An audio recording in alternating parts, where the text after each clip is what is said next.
Hi, this is Deborah Dashinger with the Dare to Dream radio show, and welcome to another installment of Dare to Dream. Again, multitasking, and I really look forward to the day when I don't have to videotape myself and wonder if I'm in the frame, and know that I've got hair and makeup and lighting and a camera person. But till that day, I am doing guerrilla radio and handling everything with aplomb, I might say. So I'm so glad you're tuning in this week. This is my favorite place, and we're here for inspiration. We're here to let you know that your dreams also can come true. So just a little bit of updates. I really meant to print this out and I didn't, so I'll read it next week. But I got some emails, wonderful emails from listeners, which I really appreciate. A marvelous artist, a woman who wrote to me by the name of Linda. I believe her name was Linda Dean Taylor, and how much the show means to her and what she's doing with her dream. And go, Linda, keep doing that art. Also from John Lee Hooker Jr., who I had the great honor of interviewing, the famous John Lee Hooker, and wrote me a beautiful email about his feeling and experience of being interviewed by me, which those are the moments we live for.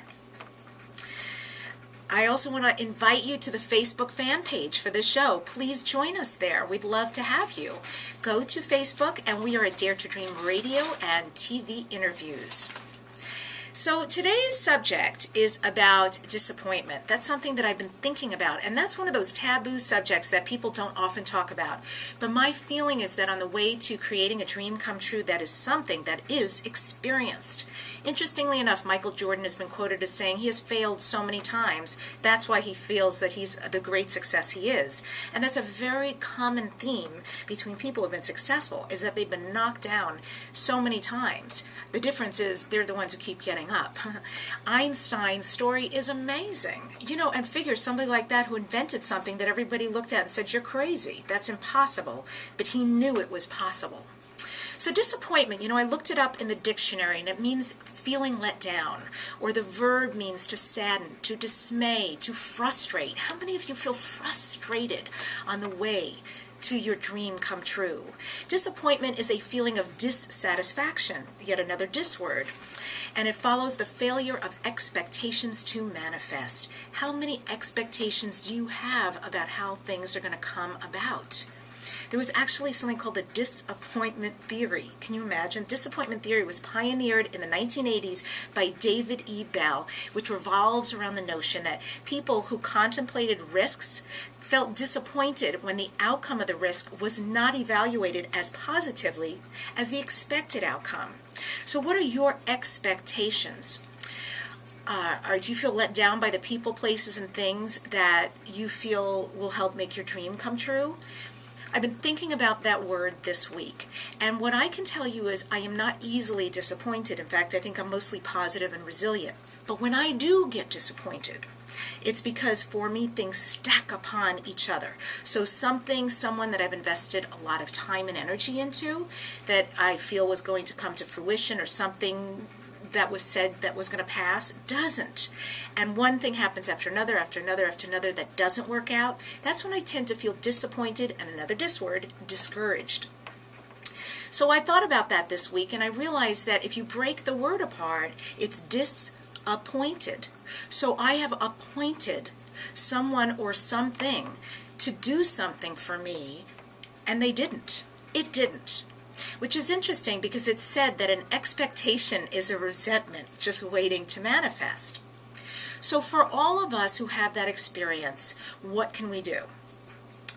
I looked up the word and what its opposite is. So the antonym of disappointment is to delight, to excite, to make happy, to please, to satisfy. These are the feelings we want to feel on the way to our dream.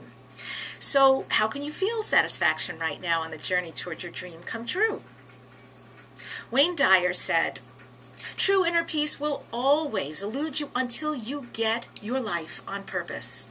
Clearly, the price we pay for not pursuing our passion is huge. We must turn someday all into, I'm doing it, I'm doing it." Does this mean that going after that which is most meaningful to do is easy or without obstacles and setbacks? No, he says. Some people feel disappointed about how life turned out, how their children turned out, how their marriage or relationships turned out, how dreams we clung to never quite manifested the way we wanted. David McNally said, "Commitment is the enemy of resistance, for it is the serious promise to press on, to get up, no matter how many times you are knocked down."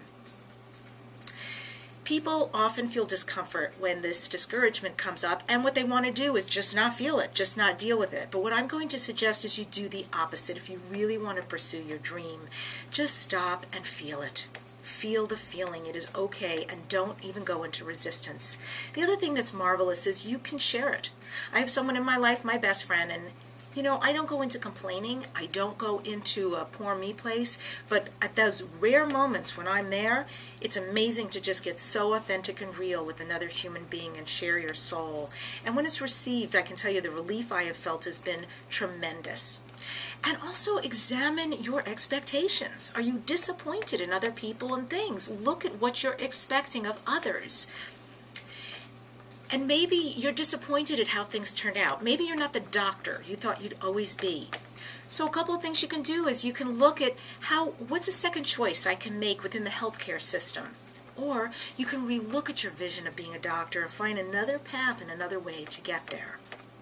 Just don't be immobilized with disappointment, but also don't gloss over the emotion. Choose to be present. Choose to make today an outstanding day and tomorrow even better. Make new friends, learn something new. I am all about learning something new. I find that when you have something that you love outside of your dream, it's amazing. It takes the onus off of that dream coming true, the craziness of that. Join Toastmasters, a choir, a golf league, take dance lessons, something you feel passionate about, even running or some kind of exercise that you can control, that's all yours and that makes you feel good. Do that. That's something you can cling to, and it will change the direction of your life. And then when you meet with opportunity, you will be in such a good, confident place because of that. So what I also suggest is that we change the word. We take the disappoint out and make it appointment. Appoint yourself the guardian of the care of your dreams. And every time you have a win, no matter how small or big, even if you just have the guts to pick up the phone and make a call, give yourself a lot of kudos, a lot of pride, and celebrate every single win. You appoint yourself. You appoint your dreams. Feel that joy.